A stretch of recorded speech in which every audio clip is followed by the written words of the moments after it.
जितने भी लोग एसएससी की तैयारी करने आते हैं ना, उनके दिमाग में कभी ना इंस्पेक्टर का बनने का ख्याल जरूर आता है। उनके दिमाग में आता है कि एक्साइज इंस्पेक्टर बनूं और मेरे भी कंधों पे सितारे चमके। तो आ चुके हैं, आज हम बात कर रहे हैं ना किस पोस्ट के बारे में, एक्साइज इंस्पेक्टर के बारे में। ये हमारी सीरीज की थर्ड वीडियो है जिसमें हम हर पोस्ट के बारे में बात कर रहे हैं, जिससे आपको ना पोस्ट प्रेफरेंस भरते वक्त ना कोई दिक्कत ना आए। क्योंकि पिछली बार जब मैंने खुद भरा था तो एक्सपीरियंस किया था कि मैंने कितनी प्रॉब्लम्स फेस की हैं।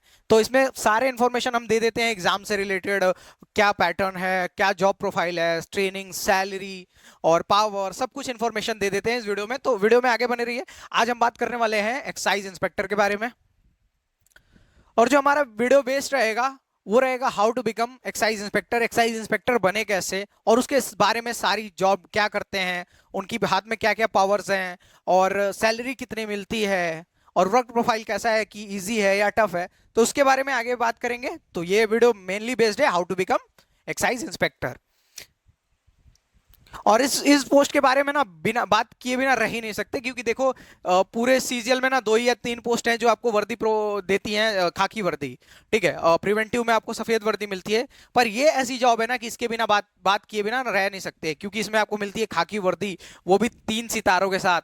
और ये सितारे ना मतलब दिल मोह लेते हैं किसी का भी। आप खुद ही सोचो कि आप वर्दी पहन के और मस्त घर गए हो तो क्या बात है, मतलब गले लग रहे हो अपने पिताजी के, माताजी के। तो बात क्या होने वाली इस वीडियो में, एग्जाम कौन से, एलिजिबिलिटी क्या होगी एग्जाम के लिए, क्या मतलब क्राइटेरिया होगा, और उसके बारे में बात करेंगे पावर की, किसकी क्या पावर्स हैं, क्या इसके हाथ में पावर्स हैं, सैलरी के बारे में, जॉब प्रोफाइल, प्रमोशन के बारे में बात करेंगे। जॉब प्रोफाइल में भी हम बात कर लेंगे ट्रेनिंग की, क्योंकि इसमें ट्रेनिंग भी इंक्लूडेड है। वो आगे चलते हैं। देखिए, अब एग्जाम प्रोसेस, अगर आपको इन एक्साइज में जाना है, ठीक है, एक्साइज में इंस्पेक्टर भी होते हैं और भी पोस्टर्स होती हैं। तो एक्साइज में जाने के लिए आपको दो दो तरीके हैं, ठीक है। यूपीएससी के थ्रू जाओ, और यहाँ पे आप क्या बनते हो, assistant commissioner of central excise, ठीक है, assistant commissioner of central excise आप बनते हो। और एसएससी के थ्रू जाओगे, यूपीएससी के थ्रू आप वो बनोगे। एसएससी के थ्रू जाओगे तो आप क्या बन सकते हो, या तो टीए टैक्स असिस्टेंट बन जाओ, और या बन जाओ इंस्पेक्टर ऑफ एक्साइज। ओके, तो इसका पैटर्न आपको पता है क्या होता है, आपको इसका पैटर्न पता है। प्री क्लियर करो, मेंस के जितने पेपर हैं, और फिर इंटरव्यू, इसका ये प्रोसेस है, ठीक है। और मेनली हम बात क्या कर रहे हैं कि इंस्पेक्टर कैसे बने, तो हम वीडियो उसी पे बेस्ड रहेगा। तो एसएससी के बारे में बात करेंगे, एसएससी को कैसे करेंगे, तो प्री और मेंस इसमें भी होगा, इसमें भी प्री और मेंस होगा। तो प्री क्या होता है, tier 1, that is qualifying. Okay, qualifying है ये, इसमें मार्क्स जो है जुड़ते नहीं है।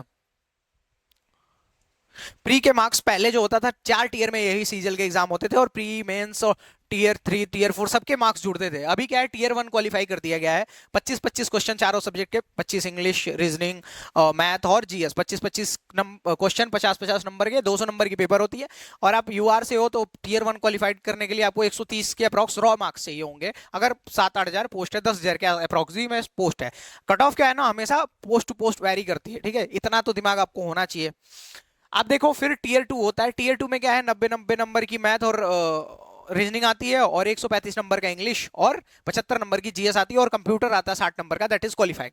टाइपिंग मैंडेटरी है, 30 वर्ड पर मिनट से आपको 20% एरर आपको अलाउड होता है। तो जो टाइपिंग है ना, अगर 2 महीने आप थोड़ी थोड़ी भी टाइप करते हैं तो आप क्लियर कर ले जाओ, इसमें कोई दिक्कत नहीं है। तो आपको टीयर 2 का और ये सारा बता दिया गया। अगर आपको सच में सीजीएल मेंस की और सीजीएल की तैयारी करनी है, एसएससी की तैयारी करनी है, तो आप ना हमारे चैनल पे एक बार विजिट करें। सारी उसमें आपको फ्री ऑफ कॉस्ट मिल जाएंगी चीजें, मैथ्स पूरा कंप्लीट, जीएस पूरा कंप्लीट। तो आप एक बार विजिट करके देखें। और हम रेगुलर उसमें वीडियोस ना अपलोड करते जा रहे हैं 2000, ये मतलब इस ईयर से, रिसेंट ईयर से।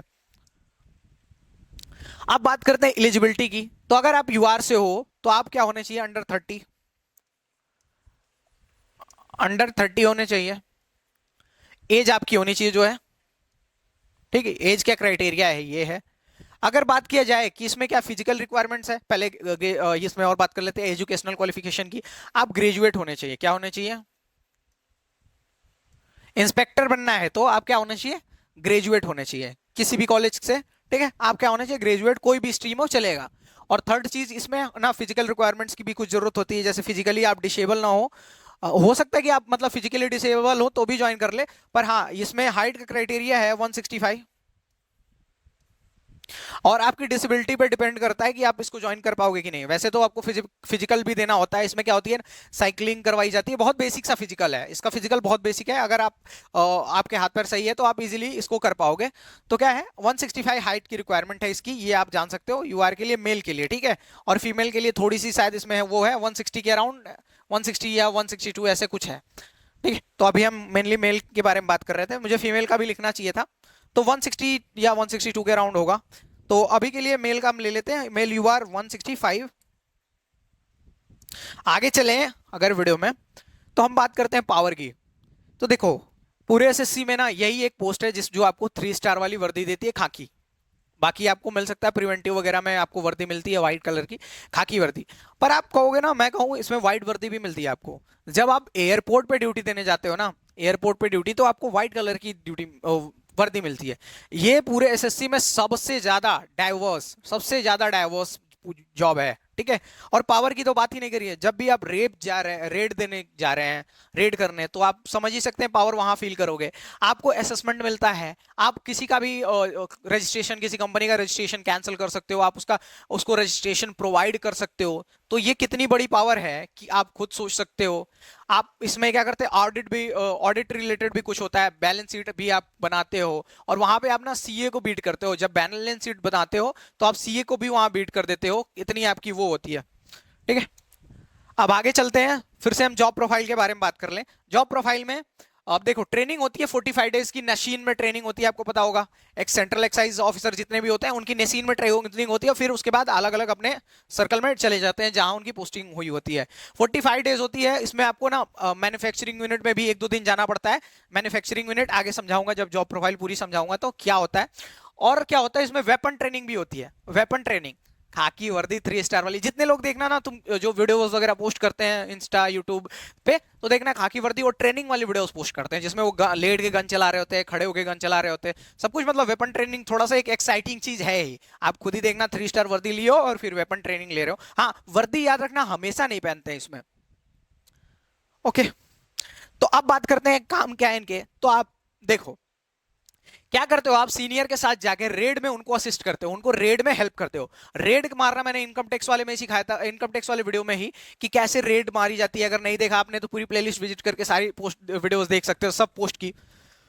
असेसमेंट की बात करें, असेस करते हो आप। अगर आपके पास कोई रजिस्ट्रेशन के लिए आता है, मतलब रजिस्ट्रेशन के अप्लाई किया जाता है, तो आप रजिस्ट्रेशन कैंसिल करते हो, उनको रजिस्ट्रेशन प्रोवाइड कर सकते हो। अब देखो, मैन्युफैक्चरिंग यूनिट विजिट। देखो पहले बताता हूं मैन्युफैक्चरिंग यूनिट क्या होता है। मैन्युफैक्चरिंग यूनिट वो होता है ना जहां पे आप जाके मतलब जहां पे चीजें मैन्युफैक्चर की जाती हैं, चीजें बनाई जाती हैं। अब मैन्युफैक्चरिंग यूनिट पे क्यों विजिट करना पड़ता है, तो देखो मैन्युफैक्चरिंग यूनिट पे इसलिए विजिट करना पड़ता है कि अगर किसी ने जीएसटी का वो किया है कि हमारा, हाँ, मैन्युफैक्चरिंग इतना करने वाले हैं 1 टन या 2 टन, और उसने मैन्युफैक्चरिंग 4 टन किया है, तो ऐसे विजिट करना पड़ता है। पहले ये चीजें होती थी, अभी थोड़ा सा इसको फेसलेस किया गया, अब ये चीजें कम होती हैं, ठीक है। बैलेंस शीट, अभी मैंने बताया कि आप सीए का एक वर्क करते हो जिसमें आप बैलेंस शीट प्रिपेयर करते हो, आप ऑडिट कमिश्नर के लिए, कमिश्नरेट के लिए। फिर आप एयरपोर्ट पे ड्यूटी जाते हो। जब एयरपोर्ट पे जाते हो ड्यूटी देने ना, कस्टम से रिलेटेड काम करने के लिए आप एयरपोर्ट पे जाते हो, और जब वहां ड्यूटी देने जाते हो तो आपको व्हाइट कलर की वर्दी मिलती है। इसीलिए मैंने बोला ना कि डाइवर्स, बहुत ही डाइवर्स है, बहुत ही डाइवर्स है। क्योंकि आपको इसमें खाकी वर्दी, वर्दी आप बिना यूनिफॉर्म के भी कभी जाओगे, मैक्सिमम आप बिना यूनिफॉर्म के जाओगे, एंड अदर प्लेसेस जैसे कि शिप पे भी जा सकते हो आप। तो ये चीजें, ये क्या है, जॉब प्रोफाइल है। और देखिए ये क्या है ना, कि कई लोग इसको फील्ड जॉब कहते हैं, मैं कहता हूँ कुछ कुछ जॉब जो है फील्ड और डेस्क दोनों होती है। जैसे आप बैलेंस शीट जब प्रिपेयर कर रहे हो तो क्या है, ये डेस्क जॉब है। जब रेड पे जा रहे हो तो ये क्या है, फील्ड जॉब है। तो इसको हम क्या कह सकते हैं, हम इसको क्या कहेंगे, रेड भी कह देंगे, रेड नहीं यार, हम इसको क्या कह देंगे, फील्ड जॉब भी कह देंगे, और हम इसको डेस्क जॉब भी कह देंगे। तो दोनों जॉब है। आप सोचो इतनी सारी पावर आपको ये पोस्ट प्रोवाइड कर रहा है, पर हाँ निकालना बहुत टफ है, मजाक नहीं है। दिन रात आंखें आपको जलानी पड़ती हैं, पेन ऑन पेपर पे हाथों से घिसना पड़ता है। अगर बात की जाए सैलरी की, तो बहुत ही जोरदार सैलरी है। स्टेट में ना बहुत कम जॉब्स ऐसी होती हैं जिनकी सैलरी इसके इतनी बराबर हो, जितनी एसएससी की सीजीएल की सैलरीज है, उसके इतनी सैलरीज बहुत कम है। जैसे आपको मान लो 4600 ग्रेड पे की पोस्ट है, आपको पता 44,900 बेसिक पे मिलता है, उसके बाद डियरनेस अलाउंस मिलके, डियरनेस अलाउंस भी मिलती है आपको 42 अप्रोक्स, अब हो गई है 42% के अलावा। तो जो आपको इन हैंड मिलता है ना, जो इन हैंड मिलता है सैलरी, एक्स सिटी की बात करूं अगर मैं, एक्स सिटी में आपको जो इन हैंड मिलता है वो होता है 70,000 के अप्रोक्स, 70 के। ठीक है। अब आप एनपीए में कितने पैसे देते हो, तो एनपीएस में आप देते हो, एनपीएस में आपके 5600 या 5800 कटते हैं, मैं 6000 मान रहा हूं। और फिर गवर्नमेंट कंट्रीब्यूशन जो होता है, गवर्नमेंट कंट्रीब्यूशन वो होता है 8K के अप्रोक्स आपके एनपीएस में। ठीक है। तो जो ग्रॉस सैलरी बनती है, ग्रॉस सैलरी बनती है 85K के अप्रोक्स, 85K के अप्रोक्स ग्रॉस सैलरी बनती है, ग्रॉस। इनकम टैक्स इंस्पेक्टर की सैलरी इससे थोड़ी सी ज्यादा होती है। क्यों ज्यादा होती है? क्योंकि उसमें ना आपको पेट्रोल के भी पैसे मिलते हैं और फोन के भी, फोन तो अब बहुत सस्ता हो गया है, फिर पर उसके भी पैसे आपको मिलते हैं। तो ठीक है, इसलिए थोड़ी सी इनकम टैक्स की इंस्पेक्टर सैलरी ज्यादा हो जाती है। याद रखना, इनकम टैक्स इंस्पेक्टर क्या है? ग्रुप बी पोस्ट है, और ये सी पोस्ट है, और ये excise inspector group B post है। और इस पोस्ट में ना सबसे ज्यादा लोग क्यों जाते पता है? क्योंकि नाम तो एक्साइज थोड़ा सा अजीब लगता है सुनने में, पर इंस्पेक्टर लगा उसके आगे। और दूसरी बात क्या लगी है, इसमें आपको 3 स्टार वाली वर्दी मिलेगी, और एक फोटो खिला के डाल दो पूरे उस पे, इंस्टा पे डाल दो, जहां जहां डालना है डाल दो बस। फिर गांव में जाओ, एकदम नेता की तरह बैठो, जहां जाओगे तुमको एकदम मतलब बहुत ज्यादा इज्जत मिलने वाली है। मैं बता रहा हूँ, मैंने जब छोटी सी जॉब निकाली थी रेलवे ना, तो मैं घर गया था एक शादी में, मतलब शादी अटेंड करने गया था, जहां लोग मेरे से बात नहीं करते थे, हम बहुत गरीब फैमिली से आते, तो जो लोग हमसे बात नहीं करते थे मेरे को अच्छे से ले जाके सोफे वोफे मस्त बैठाया, मुझे बेटा क्या करते हो। जो लोग मेरे से बात नहीं करते थे, सोचो। तो अगर ये पोस्ट लेते हो तो सोचो क्या होगा। अभी मैंने रेलवे छोड़ दिया है, मैं एसएससी सीजीएल ज्वाइन करने वाला हूँ। अभी देखो प्रमोशनल एस्पेक्ट के बारे में, तो देखो क्या है ना कि इसका प्रमोशनल एस्पेक्ट ऐसा कहा जाता है कि सबसे मतलब मतलब थोड़ा सा खराब है, स्लो है। लेकिन अभी क्या है, जल्दी रूल्स कुछ चेंज होने वाले हैं, और इसका प्रमोशनल एस्पेक्ट बढ़िया हो जाएगा। जैसे बात किया जाए कि अभी क्या है ना, 8 इयर्स लग जाते हैं, ये 7 to 8 लिखा है, पर 8 इयर्स लग जाते हैं सुपरिटेंडेंट बनने में। और उसके बाद हाँ, आपको इसमें हो सकता है कई क्रॉस करने के लिए डिपार्टमेंटल एग्जाम देने पड़े, जो हो जाते हैं, बहुत ज्यादा टफ नहीं है। अगर आप स्मार्ट एक बंदे हो तो आराम से कर लोगे। तो देखो 8 साल के बाद आप इसमें, पहले 8 साल आपको लग जाते हैं सुपरिटेंडेंट बनने में, और अगले साल आपको असिस्टेंट 8 साल लग जाएंगे असिस्टेंट कमिश्नर बनने में, और उसके बाद अगले 8 साल में आप डिप्टी कमिश्नर बनोगे। हाँ, इन सब के लिए ना आपको हो सकता है किसी किसी के लिए आपको डिपार्टमेंटल एग्जाम देना पड़े। ठीक है। उसके 8 साल के बाद ज्वाइंट कमिश्नर, और उसके 8 साल के बाद कमिश्नर।